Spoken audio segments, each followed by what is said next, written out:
फिर मैंने पवन कल्याण गारू के संग काम किया प्रो फिल्म में, फिर मैंने बालाया बाबू के संग काम किया।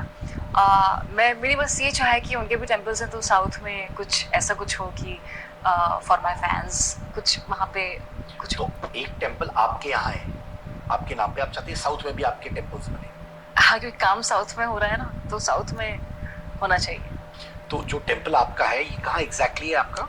ये बद्रीनाथ जब जाते हैं चार धाम की यात्रा करने के लिए, तो बद्रीनाथ के ठीक अंदर जाकर के 1 किलोमीटर की दूरी में है। और वहाँ पे लोग माथा टेकते हैं? प्रॉपर मंदिर है आपके नाम? हाँ, और ऋषि मंदिर। तो माने माथा टेकते हैं और आपसे ब्लेसिंग लेते हैं? मंदिर है तो वही तो करेंगे। नहीं, मैं যা যা বলে দে, লর্ড বনির যোগ্য পাত্রী জুটেছে। সিরিয়াসলি ভাই, কত জোকারগিরি সার্কাসগিরি দেখবো। বিশ্বাস করো আমার না মানে বনির সঙ্গে কৌশলী নামটা আজকাল আর ভালো লাগে না। আমি চাই বনির সঙ্গে উর্বশী নামটা জুড়ে যাক। এই দুটোকে যদি এক জায়গায় বসিয়ে দেওয়া যায় না, বা এই দুটোকে যদি একটা সিনেমায় আনা যায়, বনিরও কামব্যাক হয়ে যাবে, উর্বশীরও কামব্যাক হয়ে যাবে।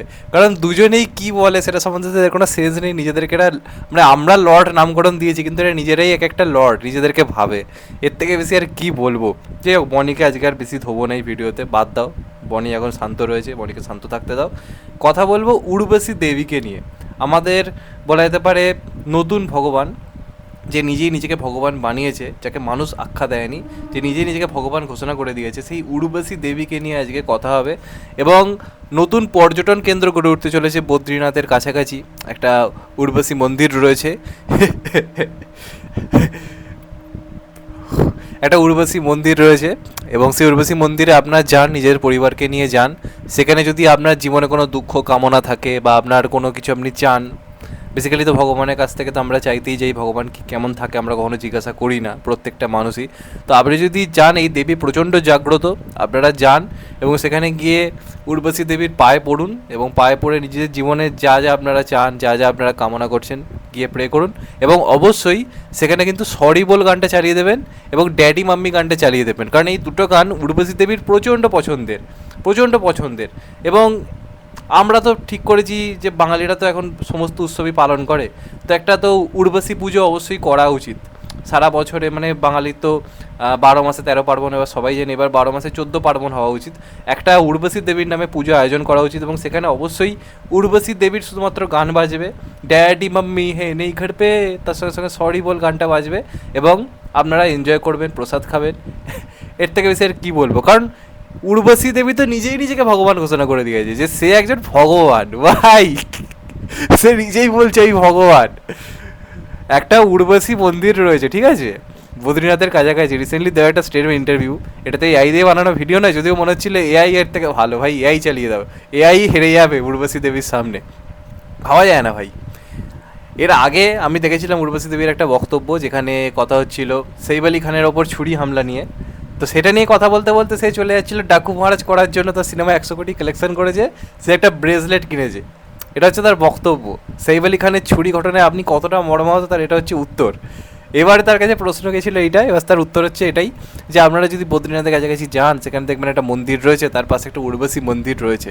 এবং যে ইন্টারভিউ নিচ্ছে তার অবশ্য সেই দিওয়ানে হয়ে পাগলের মানে কোথাও গিয়েছি সুনীল শেট্টির মতো হয়ে গেছে। সুনীল শেট্টি যখন দেখবেন অক্ষয় কুমার ঢপ দিচ্ছিল, সুনীল শেট্টি এরকম করে প্রশ্ন করছে যে আপনি বানিয়েছেন এগুলো, আপনি বানিয়েছেন, যখন সে অক্ষয় কুমার বলছে যে আমি তাজমহল বানিয়েছি, এই বানিয়েছি, ওই বানিয়েছি। তো ইন্টারভিউকে দেখে আমার সেই সুনীল শেট্টির কথা মনে পড়ে যাচ্ছে। আর সামনে তো বসে আছে আমাদের উর্বশী দেবী, এবং সে বলছেও, তাকে যখন বলছি কথাটা যে আপনার নামে মন্দির, মানে লোকে পুজো দিচ্ছে আপনার নামে, লোকে মাথা নত করছে আপনার নামে, উর্বশী বলছে হ্যাঁ মন্দিরে তো মানুষ তাই করতে যায়, আর মন্দির তো আমার নামে। ভাই আলাদাই, সিরিয়াসলি বলছি, জীবনে যদি বিনোদনের কোনো অভাব পান, উর্বশীকে খুঁজে বার করুন। আমার তো মনে হয় ঋষভ পান্তেরও প্রত্যেক সপ্তাহে পুজো দেওয়া উচিত, যে খেলতে মোটামুটি পারছে না, এটা স্ট্রাগলের মধ্যে যাচ্ছে। এবং কদিন পর উর্বশী দেবী এটাও দাবি করতে পারে যে আজকে ঋষভ পান্ত যে অ্যাক্সিডেন্টের পর এইভাবে ফিরে এসছে, সেখানে উর্বশী দেবীর অবদান রয়েছে। ঋষভ পান্ত প্রত্যেক দিন মাথা ঠুকতে যেত ওই মন্দিরে, বলে দিতে পারে কোন দিন পর, কিছু বিশ্বাস নেই ভাই। আর এইসব বুঝে ঋষভ পান্ত পালিয়েছে, সে করে যোগাযোগ রাখে না।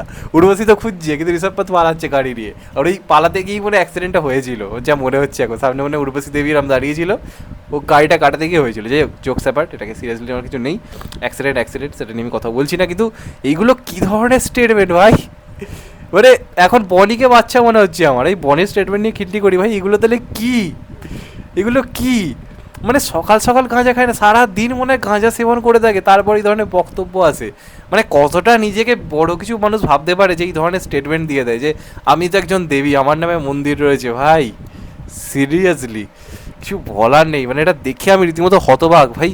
মানে রানু মণ্ডলকে আমার তখন সুস্থ মনে হচ্ছে, আমার তো বাদাম কাকুকে এখন সুস্থ মনে হচ্ছে, আমার তো ডিজে অরুণকে, 5G পরোটাকে এখন সুস্থ মনে হচ্ছে, মানে ওদেরকে আমি পাগল ভাবতাম, কিন্তু এতে তার থেকেও ভয়ঙ্কর জায়গায় পৌঁছে গেছে, মানে কিছু বলার নেই সিরিয়াসলি। মানে মাথার ডাক্তার অবশ্যই দেখানো উচিত, এখনও কেউ সিরিয়াসলি নিচ্ছে না, এরপর কাকে কামড়ে টামড়ে দেবে তখন কিন্তু কিছু করার থাকবে না, ইমিডিয়েট একে রাঁচির হসপিটালে ভর্তি করতে হবে, নাহলে খুলেআম ঘুরতে থাকবে, যা পারবে করতে থাকবে, এরপর এর মাথা গেছে, পুরোপুরি গেছে, সিরিয়াসলি বলছি। যাই হোক, একটু বিনোদনমূলক আমার চ্যানেল, মানে কোন দিন আজকে ধরুন এই যে MK টিভির যে মহারাজ রয়েছে বা আমি রয়েছি, এরাও তো আমরা কোনোদিন দাবি করতে পারি, মহারাজ বলতে পারে আমি এলাকার মহারাজ, আমি বলতে পারি আমি সালাচ্ছি মহারাজের রাজপুত্র, কি মানে এরা যদি এরকম স্টেটমেন্ট দিতে পারে আমরা দিলেই দোষ, আমরাও বলতে পারি ভাই মহারাজ মন্দির রয়েছে, ওখানে মহারাজ দেবতা, মহারাজের নামে পুজো হয়, ভাই এখানে প্রিন্সের নামে একটা বড় গির্জা রয়েছে, এখানে প্রিন্সের নামে সবাই মন্ত্রপাঠ করতে আসে, ভাই বলে দিতেই পারি যে অবস্থা দিনকাল পড়ছে, কী বলা যায় ভাই। যাই হোক, এর থেকে বেশি কিছু বলবো না, চ্যানেলটা নতুন হলে চ্যানেলটা সাবস্ক্রাইব করে দেবেন, আর আমায় ছাড় দেবেন না, আমি উর্বশীর দেওয়া বক্তব্য নিয়ে ভিডিও করেছি, আমি কিন্তু কোনো কিছুকে করছি না, খিল্লি করছি না, খিল্লির পর্যায়ে নিয়ে গেছে তাকে খিল্লি করছি, এটাই বলার। ভালো থাকবেন সবাই, টেক কেয়ার, নমস্কার, আবার দেখা হবে, ভালো থাকুন।